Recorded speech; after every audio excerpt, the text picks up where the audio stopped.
তোমার তপস্যায় আমি তুষ্ট। বলো শিষ্য, তুমি কি বর চাও? গুরুদেব, আমি আপনার স্ত্রীকে চাই।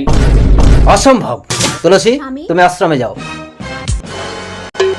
এই বর তুমি পাবে না শিষ্য। গুরুদেব, পথ ছাড়ো, আমি হিমালয় যাব। তাহলে আপনি আমাকে ইচ্ছেধারী বর দেন, যখন যার রূপ নিতে চাইবো যেন তার রূপ ধারণ করতে পারি।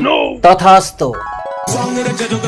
এবার গুরুদেব, আমি তোমার রূপ ধারণ করে তোমার আশ্রমে ঢুকে তোমার স্ত্রীর সাথে মিলন করব। ওম।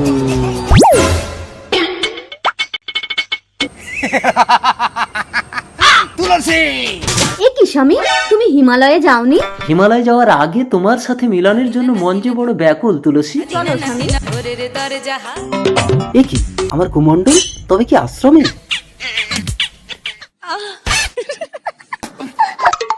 তুলসী, তুলসী, তুলসী, আমার স্বামী তো বাইরে, তাহলে তুমি কে?